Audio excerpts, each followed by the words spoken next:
spiritual menurut saya apa yang disampaikan yang gaduh, mungkin karena madhab, perang madhab. Taruh saja misalnya gini, di antar madhab misalnya Islam dengan Islam pecah berapa madhab, itu kenapa sampai bertempur? Ini kan dia masih terikat pada dimensi-dimensi, padahal dia merasa itu dekat dengan Tuhan. Kan perasaannya ego dia, bukan dalam proses kesadaran murni itu. Kalau saya bahasakan yang lebih sederhana gini loh, positif, negatif, netral.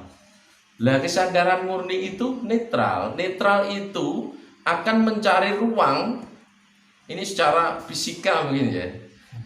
Netral akan mencari ruang, di mana ruang yang kosong dia akan mengisi. Dia tidak akan memilih positif maupun negatif. Di mana ruang ini kosong, dia akan segera mengisi. Kalau tidak diisi akan terjadi ledakan atau terjadi ketidakseimbangan. Ini perjalanan yang saya lalui ini bagian dari diskusi spiritual saya, termasuk ya banyak mendengar dari sesepuh. Saya rangkum dengan langkah saya, cara saya. Saya lebih menyimpulkan bahwa pada konteks teologi keagamaan pun inti dasarnya pasti akan mengacu pada kesadaran murni. Cuma karena kepentingan masing-masing golongan, madhab atau ladang untuk golek pengikut, golek pangan, mungkin ini di lab juga ini mungkin agak pemahaman yang berbeda, tapi saya tetap harus mengutarakan, walaupun Mas ini nyuwun sewu nggih. Sebenarnya saya di lab ini mungkin hanya satu kali saja, saya tidak akan menciptakan seri. Karena apa yang saya ceritakan ini inti dari semua konsep. Kenapa saya berpikir begitu? Karena keilmuan kesepuhan menurut pandangan kami ketika dibuka, ini tidak mendidik anak-anak muda untuk melakukan tahapan-tahapan proses tangga spiritual, tapi karena belajar dari YouTube, dari Google itu lebih mudah, tapi mudah secara teoritis. Dia akan pandai berdebat tapi tidak mampu menembus dimensi aplikasi nyatanya. Aplikasi nyata yang real di tengah masyarakat saja gagal, apalagi di dimensi yang bersifat supranatural, lembut. Sudah masuk di dimensi cahaya. Hemat kami, menurut saya, walaupun ini anggap saja sebuah takdir jenengan saya terima, tapi sekaligus saya menutup. Tak buka sekaligus tak tutup. Tapi konteks intinya pasti mengacu pada dimensi ini. Soal bahasa itu masing-masing madhab nanti berbeda-beda. Karena dari kejawen juga misalnya ada konsep sedulur papat kelimo pancer ala Jawa. Misalnya nanti ada konsep sedulur papat ala Islam. Ini kan hanya pengembangan bahasa. Inti dari dimensi itu sama. Baik kita bicara tentang cakra, bicara tentang hakikat maupun taurekot apapun, intinya sama. Cuma kalau orang-orang zaman dulu ya Mas, kan banyak orang-orang yang misalnya kita muncul secara ketokohan yang sekuat Soekarno misalnya, secara intelektual cerdas, secara spiritual juga cerdas secara spiritual, karena dia juga termasuk bisa menselaraskan dengan energi alam hingga dia mempunyai energi lebih untuk mencuat di tingkat dunia. Tapi kalau ini dibuka, kenyataan yang saya tangkap di gelombang perpolitikan masyarakat sekarang, orang lebih mengacu pada teori tapi tanpa aplikasi. Lihat saja negara, kita bicara pada konteks negara kita. Kesepuhan itu yang seharusnya memproduk tokoh-tokoh kaliber justru terseret oleh figur ketokohan seseorang, misalnya menempel di misalnya tokoh politik tertentu, misalnya saya tidak menyebut nama, misalnya sebuah tokoh nasional sekelas presiden mesti kan punya guru spiritual, pasti itu dimanapun tokoh-tokoh itu mesti punya orang-orang sepuh yang dianggap bisa menjembatani di dimensi roh. Kalau tidak sekuat itu, pasti ada dukungan yang bersifat supranatural. Tapi dimensi itu tokoh kasepuan tidak murni lagi, justru membackup karena kepentingan, karena untuk keuntungan duniawi. Berarti dimensi kasepuan tokoh-tokoh sepuh ini sudah spiritnya sudah tergelincir pada pemetaan kepentingan. Maka muncul menurut pandangan kami, hemat kami, spiritual sekarang itu spiritual yang sudah bangkrut. Bahasa saya kebangkrutan spiritual. Mungkin ini agak untuk memanas ya. Kehilangan esensi daripada kehilangan ruhnya, kehilangan energinya. Banyak tokoh-tokoh yang banyak ilmunya memang luar biasa secara teoritis, tapi itu tidak ada aplikasi nyata di tengah masyarakat. Untuk negara pun tidak mampu mengendalikan. Contoh gini, kita bicara pada konteks corona, walaupun corona saya tidak akan membedah sing detail menurut sudut pandang saya karena rentan dipelintir oleh kepentingan politik. Corona saja gini pasti menciptakan seharusnya kalau menurut pandangan spirit saya, orang-orang tidak berani untuk mengungkapkan cara berpikir saya. Contohnya begini, kalau dikatakan negara ini sudah maju, kemajuan seharusnya merata. Misalnya orang kaya maksudnya masuk dalam nominasi 10 besar orang terkaya di Indonesia, seharusnya misalnya ini 5, seharusnya naik menjadi 10. Dan menengah ke atasnya, misalnya dulu yang kaya itu 50 akan naik menjadi 100 orang. Ini kan yang kaya tetap tersentral pada satu titik. Padahal ini jelas tanggung jawab juga orang-orang spiritual untuk membimbing murid-muridnya, orang-orangnya untuk keluar dari keterikatan ini bersifat materi. Kenapa bangsa ini tidak maju? Kenapa bangsa ini hanya slogan-slogan kemajuan yang diungkapkan, tapi esensinya atau kenyataannya di lapangan tidak tersentuh sama sekali? Ya karena memang kita belum masuk pada fase puncak spiritual. Dan agama-agama sendiri, bahkan semua agama sekarang sudah gersang pesan-pesan spiritnya.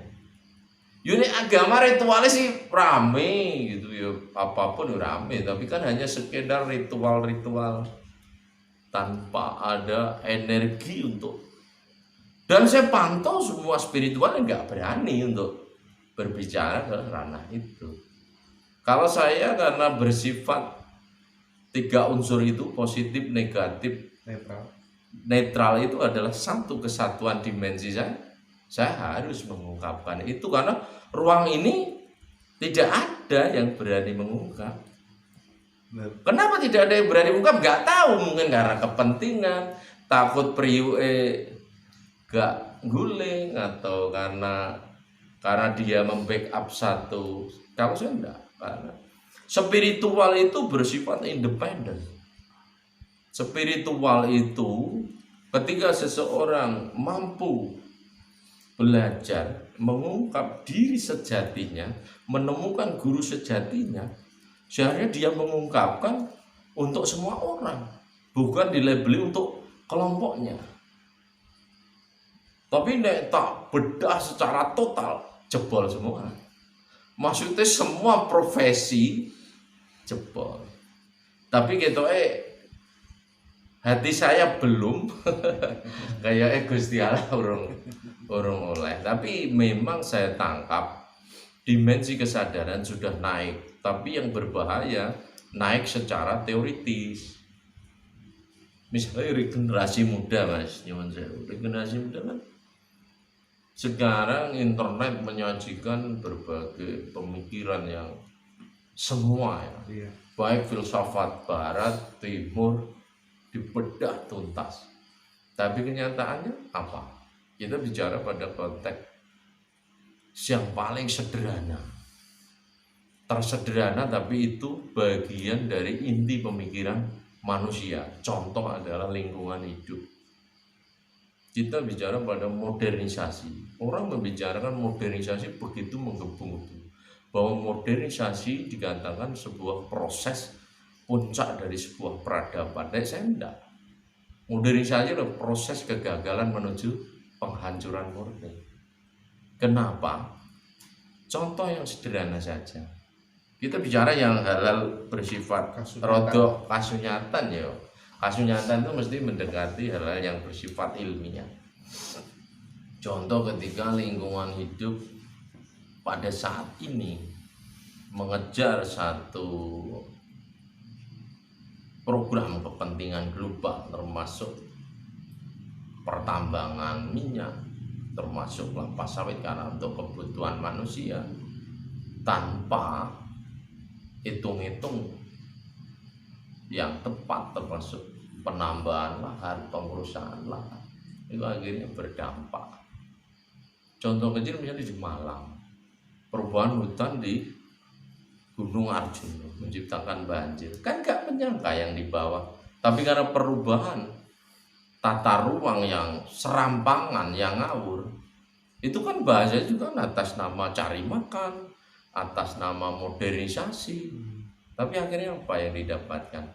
Berarti manusia-manusia sekarang, bahasa saya mengutip cara berpikir tadi, bahasa saya mengatakan bahwa manusia-manusia yang sekarang dikatakan manusia-manusia beradab adalah manusia-manusia yang biadab. Tapi konteks semua lini spiritual gagal menerjemahkan secara mudah untuk dicerna masyarakat. Nyun sewu, saya ini sebenarnya sekolah, Mas. Saya lulusan SMP, cuma saya bener-bener digembleng di jalan.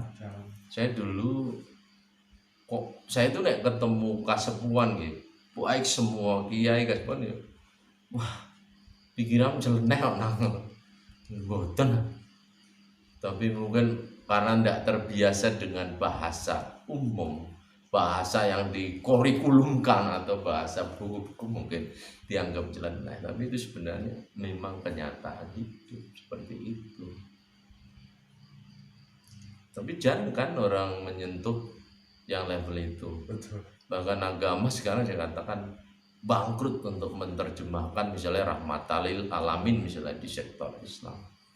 Misalnya kalau kita menjarakan di tahapan-tahapan keagamaan, kita ambil kecil-kecil saja. Contoh misalnya kalau di Buddha avatar dengan konsep 4 elemen api, air, udara, dan tanah. Kalau di Islam Nur Muhammad, Muhammad dan Allah. Kalau di Kristen Roh Kudus, Allah dan anak Allah. Kalau di Hindu Trimurti, Brahma, Siwa dan Wisnu, penghancur. Kan sama pada dasarnya inti dari kesadaran spiritual. Spiritual itu sebenarnya kan kita malah sebenarnya, tapi mungkin nanti takut juga ini kan nanti dinaikkan, dikiranya kita ini aliran sesat atau apa. Enggak, spiritual itu bicara pada konteks puncak kesadaran murni. Kesadaran murni itu melampaui ruang dan waktu. Dan itu hanya bisa dicapai ketika roh sudah berpisah dengan jasad atau ketika masih di dunia. Di dunia pun secara aplikasi, seharusnya aplikasi kenyataan kan bisa diaplikasikan untuk makhluk. Termasuk kalau di Islam Ar-Rahman Ar-Rahim. Kasih sayang. Berarti kasih sayang itu kan lebur dalam sebuah proses universal. Berarti puncak spiritual, puncak laku spiritual ketika masih berada di dunia adalah bagaimana kita bisa mentransformasikan nilai-nilai kasih kepada semua makhluk. Iya, semua makhluk. Bahkan dengan yang bersifat kegelapan sekalipun. Begitu ya. Kenapa kegelapan selalu dikutuk? Kalau di dunia metafisika, contoh nyuwun sewu. Jenengan, saya dulu juga termasuk bagian dari pelaku itu dan saya tinggalkan ketika mencapai proses tertentu. Dan sampai detik ini orang percaya bahwa saya masih ngelakoni itu, padahal saya sudah mulai masuk fase-fase belajar untuk naik di tahapan kesadaran.